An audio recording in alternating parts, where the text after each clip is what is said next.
Why is Nigeria like this? What is happening?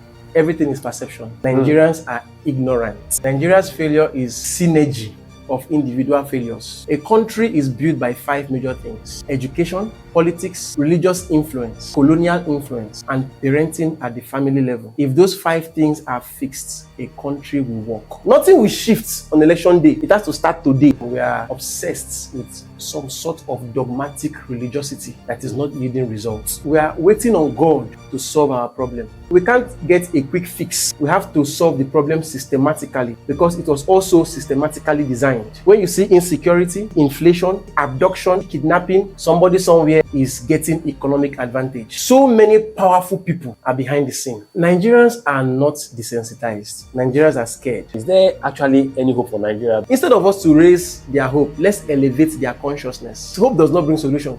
What brings solution is knowledge. Teach them, educate them, give them political literacy, create awareness, sharing videos like this. Tell them about their identity, orient them, empower them, and put that leadership mindset in every individual. Make all of them leaders. The price for freedom is 3 things. Black consciousness is when everybody regains a pan-Africanist mindset. We are all fighting all this boundary between Nigeria and Ghana. Now, we should have this boundless love for every African, where we love each other beyond boundaries, where we are looking for the common good of Africa, our Kebuland. Welcome to Seekers of Truth broadcast, and I'm your host again, Williams Gomorai. And today we'll be looking at a very important topic. And of course, I have here with me again, Mr. Nelson NJ Joseph. Of course, we know Mr. Nelson. Mr. Nelson is a top leader at Diora Cosmetics. Diora Cosmetics is a hub for cosmetic products, which is being run by Geochin International Limited. Mr. Nelson, it's good to have you once again. Thank you very much. So today, now, hot topic we want to discuss. Politics. Politics, yeah. Nigeria. A song artist once said, I remember Sonny Okoso, he said, which way Nigeria? Where are we headed to? Why is Nigeria like this? What is happening? Let's start from perception. Everything is perception. The failure of Nigeria is from distorted perception.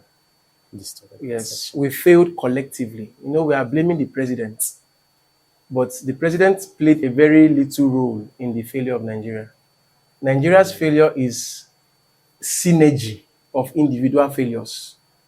The way we even look at the country, let's start there. We don't even believe in Nigeria anymore. And when you do, what you expect is what you will get. Sometimes you just expect things to be worse, and sometimes they get worse. Wow. So perception is the first place we'll start. We need to actually start believing in our country. We need to start telling people that Nigeria is a great place. Nigeria is a blessed country. Indeed. That perception alone can bring a lot of positive change. And then another thing I'll say is the problem in Nigeria is that a country is built by 5 major things. Okay. And I like talking about them. Those are my niche. Politics. In no particular order, I'm just mentioning them randomly. All right. Politics, education, religious influence, colonial influence, and parenting at the family level. If those 5 things are fixed, a country will work. So to fix Nigeria, we have to look into all those aspects individually, in details, and look at what did we miss in all these areas. Do you understand? So it's not a small thing. That's a serious one. So let's go straight to the cocoa of today's matter. Yeah.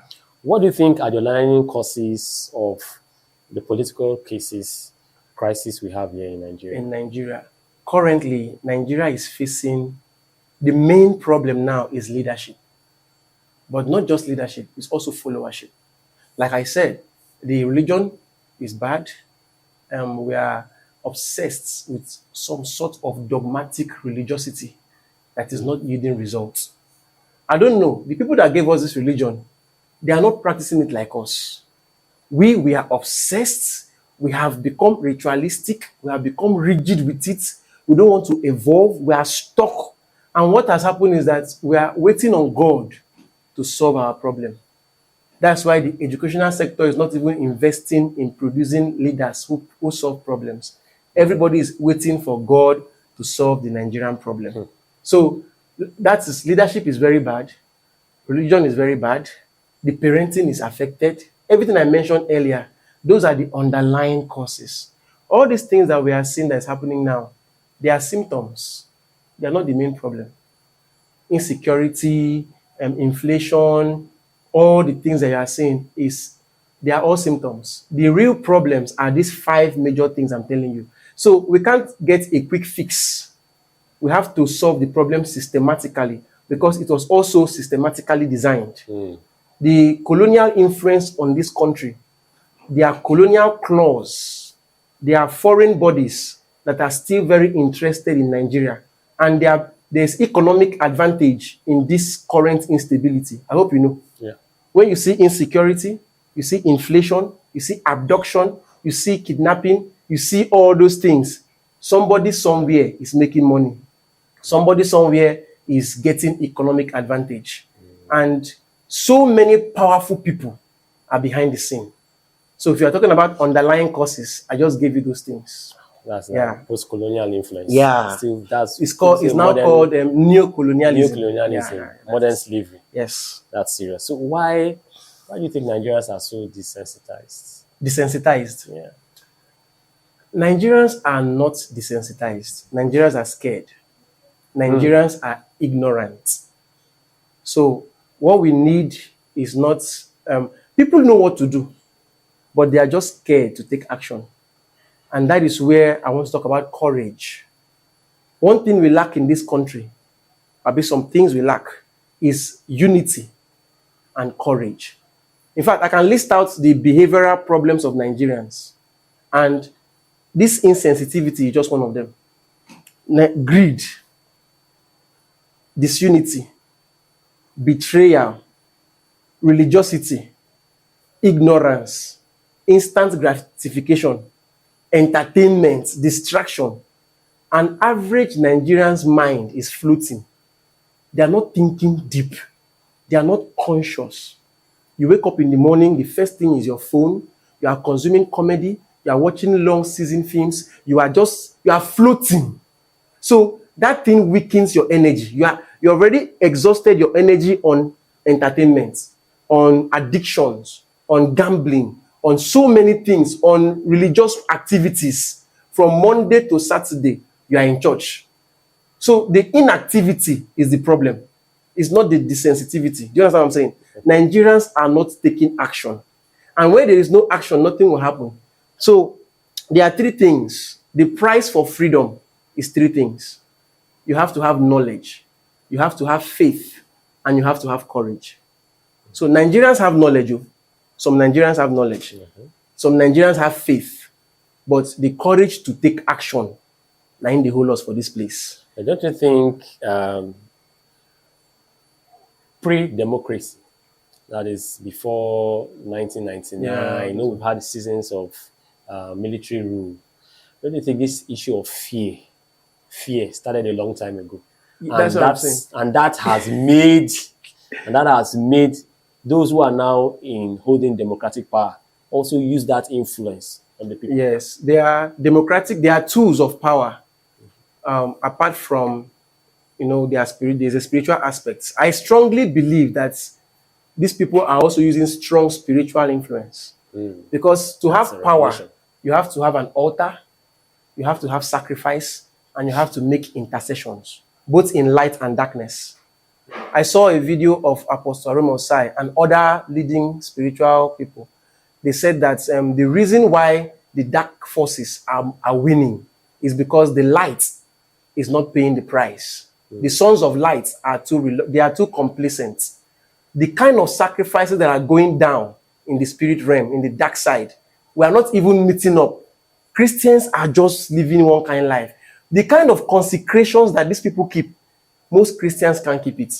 No. So apart from that spiritual aspect, then we can talk about fear. Fear is a tool of power. Hunger is a tool of power. So when you see people that stay in power, they have to keep the masses poor so that they can control them with hunger. Yes. They can control them with all those things. All these things you are seeing are propaganda. Do you understand what I'm saying? So fear is an ancient phenomenon in Nigeria. We live in fear from the colonial regime to the military regime to the democratic regime. It's fear. So it's not that we are desensitized. That's the question, right? But we don't have courage. And let me tell you something about courage. In the Bible, when the children of Israel wanted to go to the promised land, they know where they are going. It's promised land, Abi. They have a leader that is taking them there. But they did not have courageous faith. They were too cynical. Nigerians are too cynical too. So sometimes when you are in the wilderness, you can't go back to slavery, but you can also make it to promised land because you don't have enough faith and courage. That's why I say those three things: knowledge, the knowledge of truth, faith, and courage. If we lack courage, we will end up being stuck in the wilderness. And inside wilderness, Oga, you go die. The horrors of the wilderness will kill you. That's what we are facing now. Because we don't have the faith we have the faith, or sometimes we don't, but we don't have the courage to take the step to the promised land. Do you understand what I'm saying now? But the fact is there, the way you have said this now, is there actually any hope for Nigeria? Because I say this when you talk about courage and all that. Even you as a young man, for example, my mother is late now. Yeah. I remember a particular time I was young, probably 18, thereabouts. And I was like, I just had this desire to join the Nigerian Defense Academy. And I said, I want to join the NDA. He said, over my dead body. Military. War. No way. Just imagine that. So you have this parental influence that feels that, don't do that. Just maintain your lane. Let them, we need you.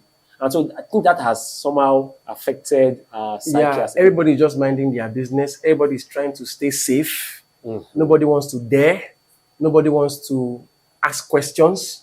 Everybody's just hoping that one day something will happen. So, is there really any hope for Nigeria? Is there any hope? Is there hope for Nigeria? The way things are. You don't give people hope. Instead of us to raise their hope, let's elevate their consciousness. Let's elevate their consciousness. Yes. Don't give them hope. Hope does not bring solution. What brings solution is knowledge, courage, like I just said, faith, consciousness, action. So instead of raising people's hope, elevate their consciousness. Teach them, educate them, give them political literacy. Do you understand what I'm saying? Empower them. Show them the way forward. Tell them about their identity.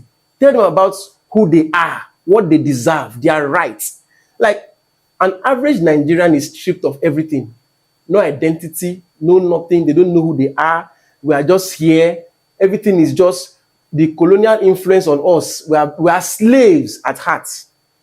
So if you can orient them and put that leadership mindset in every individual, not just the leaders, make all of them leaders.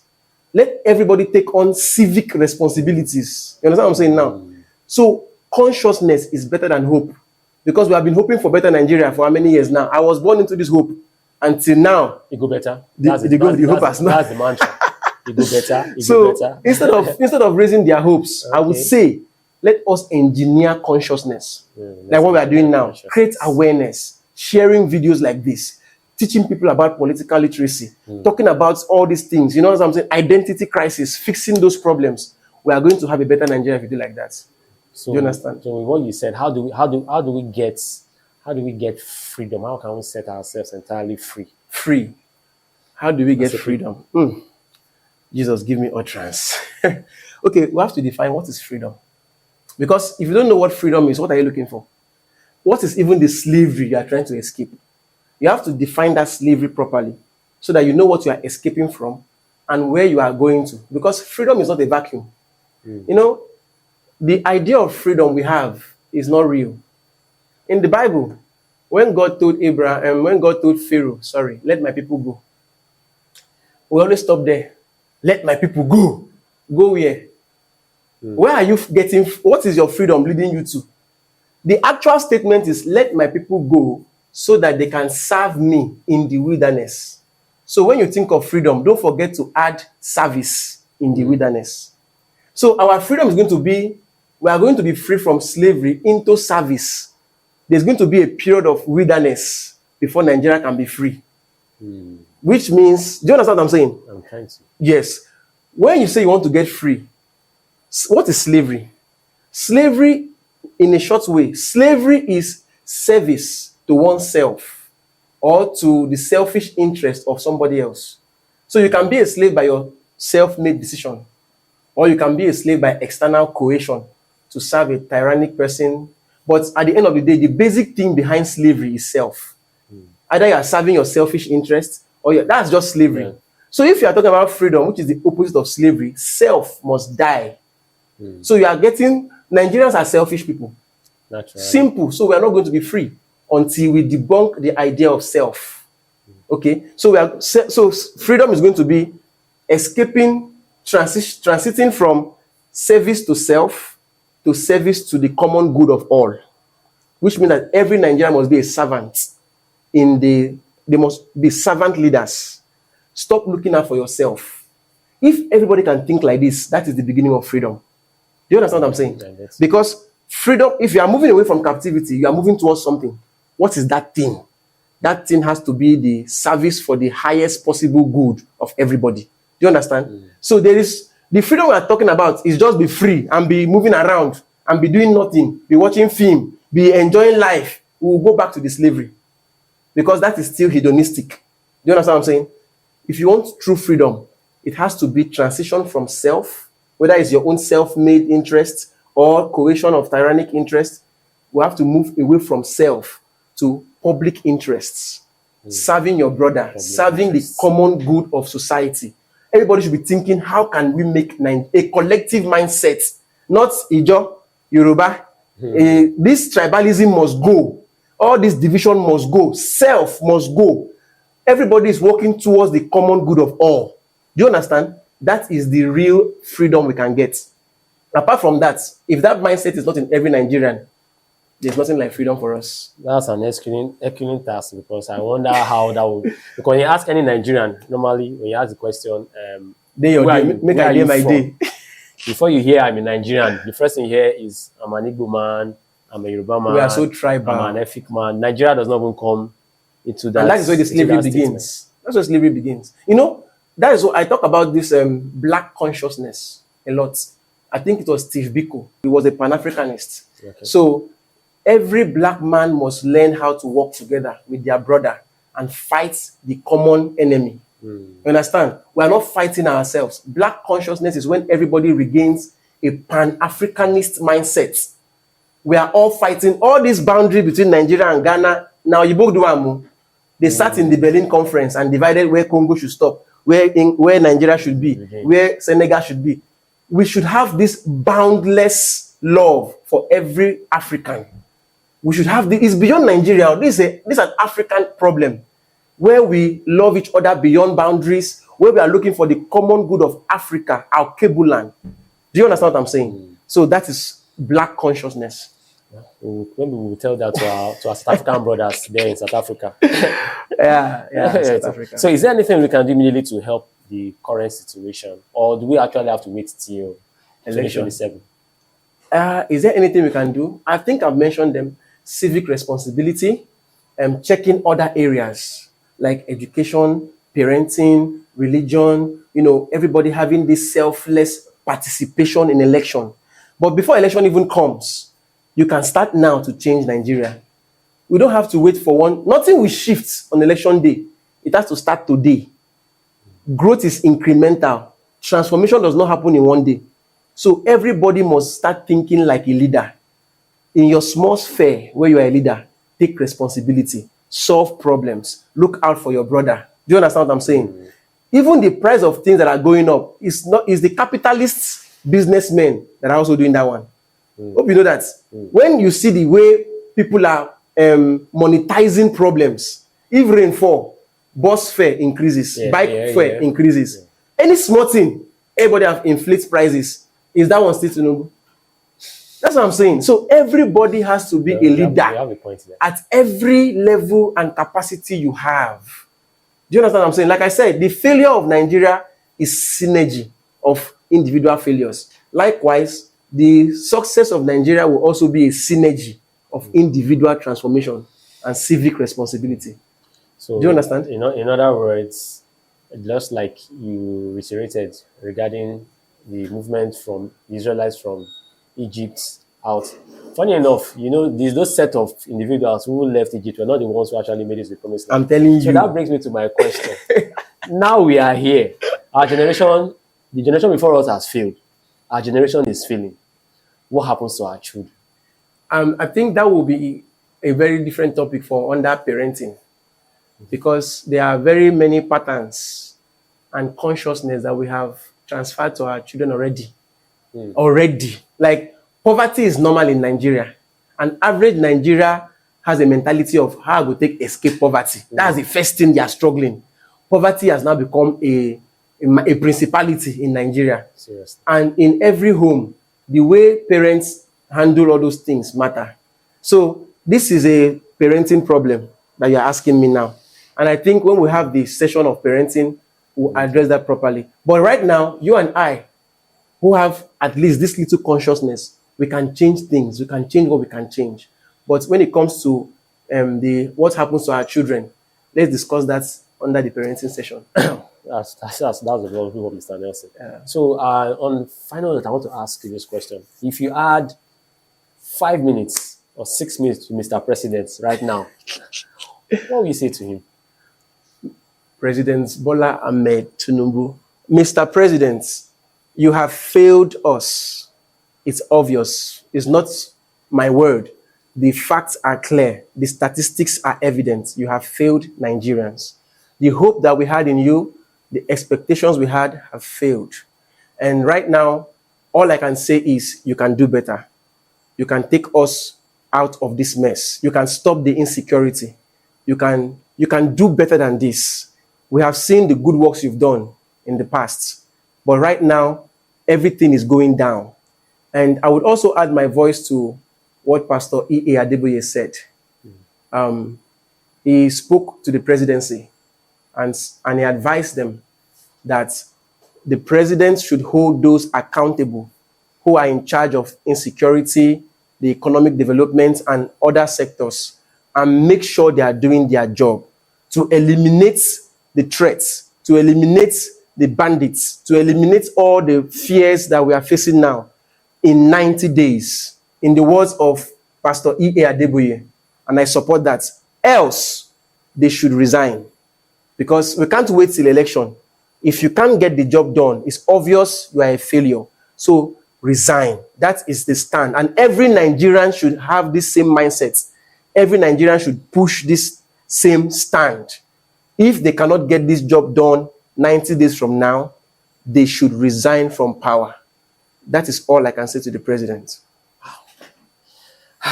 That's a powerful one to Mr. President. Well, I do hope this gets to him and he gets to act on this little advice you have shared. Thank you once again for joining us on today's podcast. It's good again having you, Mr. Nelson. Thank you very I much. hope to see you on subsequent podcasts. Please, viewers, engage with us. Also, communicate your opinions, and then we'll get across to you. This particular podcast has been sponsored by Geochin International Limited, the hub for Diora Cosmetics. So we hope to see you again some other time. Thank you very much.